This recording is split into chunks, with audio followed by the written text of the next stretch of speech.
Hello, everyone. Good evening, good morning, good afternoon, wherever you are. My name is Syed Siraj. I'm the CEO for 5 Minutes SST India Operations. This is yet another episode where we talk to experts about various topics on cloud technologies. Today, we have with us our CEO of US Operations for 5 Minutes SST, Ganesh Mada. Hi. And Good morning. our special guest for the day is Vinay Divakar. Uh, Vinay, welcome to the club.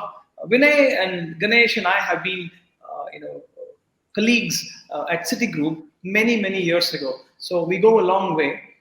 Today we're going to be talking about how things have changed ever since. Okay, Ganesh, Vinay Divakar has been, an expert in the database side of things, and we used to work together at Citi, and he used to be a database administrator while we used to be on the development team. Ever since, Vinay Divakar has grown leaps and bounds in the roles and the nature of infrastructure and nature of technologies that he's been handling. Currently, Vinay handles a large account as the account delivery head for Standards and Poor's through Wipro. I would like to introduce Vinay so that Vinay can talk more about himself. Vinay, a few words about yourself, please. Yes, sure. So after leaving Citibank, I went back to India. While returning, I joined Wipro, and ever since I have been with Wipro for almost last 10 years. And I have managed various accounts for Wipro, Citibank, Avaya, and now I am managing Standard and Poor as an account delivery head, as you rightly called out. And this is company located on Wall Street. This is a very big, giant ratings agency. It's the largest in the world.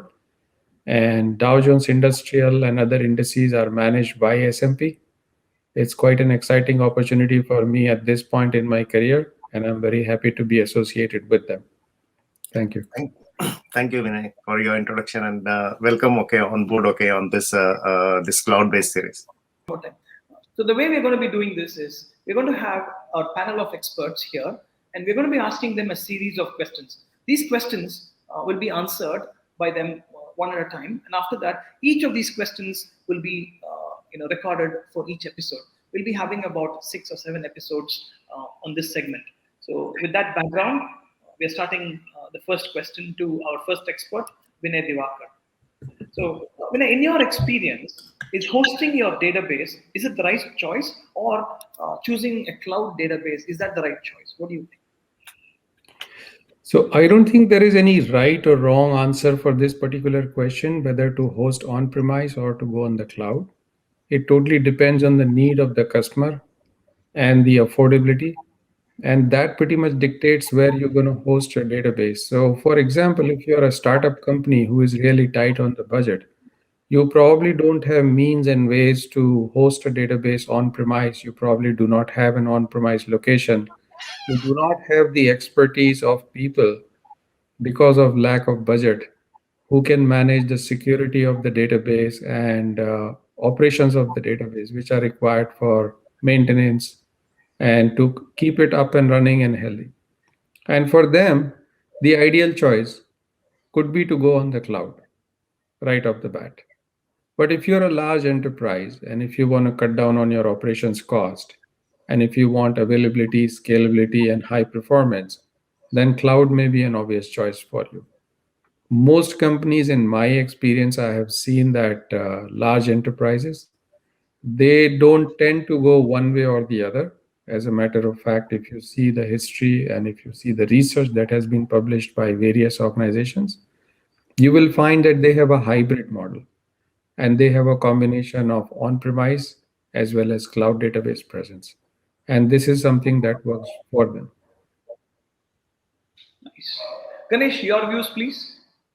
Okay, it was a very good information, Vinay. Thank you very much. Okay, just to add on into that, okay, it's a very easy. Okay, if you are moving to a cloud, because there are few advantages. Okay, first of all, maintaining a versioning is very easy. Okay, in a cloud, if it is a serverless or you can say PaaS environment, everything is maintained by cloud. You don't have to do anything on that. Second, backup and recovery, most of them are being maintained by the cloud itself. Okay, and it's a lot of automation features are automatically available. Okay, it's like geolocations, okay, fallback or failback, okay, and then a lot of other stuffs are there, which will bring most of the advantages. Okay, specifically as Vinay mentioned that, okay, if you are a startup or anything, these things you don't know most of the stuff, okay, but that can be handled very easily by the cloud provider. And I think so a best choice, okay, anyone is to move to the cloud database.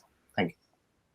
Ganesh seems to be very much in favor of the cloud against a conventional model. So I'm going to ask a different question to Ganesh. Ganesh, what are the disadvantages of having a database on the cloud? This is a very, very good question, okay, Sayed, and a lot of people say that, okay, cloud is good and cloud is good. And I'm saying that cloud is always good. And I really like the cloud, okay, and the way it has been currently moving, okay, and all the enterprises, clients, startups, okay, medium and small, everybody is moving on to the cloud. But there are small disadvantages, and that can be tracked, okay, and controlled also. It's not like that. First is the cost, okay, because the cloud companies, okay, or the cloud providers want to make money out of that, correct? So they go based on the how much storage you are going to store in the database, how much transactions you are going to have it, even the version what they are going to upgrade it, they charge it on that particular thing. Even the data protection, okay, they charge you an extra things for the data protection on that. There is a limit on the storage, how much it is going to happen into that. Okay, so a lot of things are there. Okay, even the performance, I'm saying that performance is good, but for that you have to go for the higher machinery, and then the cost will increase into that. Okay, so and then everything, okay, and the migration also, initial one, if you see that from migrating from your on-premise to the cloud, or it may be a hybrid mode also, to manage and maintain, it needs some initial cost on that particular thing. Okay, sometimes for the enterprise clients or medium clients, it is very huge initial cost, but once you overcome on that, so there are some disadvantages, but the advantages features are more. Okay, it doesn't mean that, okay, that is not like that. So there are some disadvantages on that, but that can be overcome, controlled, and tracked. Nice. I think, Thank you. Ganesh, you are right. There are disadvantages. If you see from medium and large enterprises, okay, then I will take a different point of view on this one. But these are the disadvantages. Okay. When it comes to securing your data, and if you want to have full control, being in the cloud is not going to allow you to have that control. If you're working in, say, European countries, and if you have to comply with their laws like GDPR, having it in the cloud makes it slightly difficult to control and apply all these policies from different European unions and countries. If you're doing business in countries like, say, Japan, where the data cannot be migrated, financial data cannot be migrated outside the country, then having it in cloud and having a disaster recovery in a different region, that makes it difficult. So there are challenges, but like Ganesh mentioned, that these challenges, if they are handled properly, they can be overcome. Thank you. Excellent. Thank you, gentlemen. That was a wonderful discussion on this topic. We will continue with our next series of questions in the next episode. Thank you for now. Thank you. Thank you.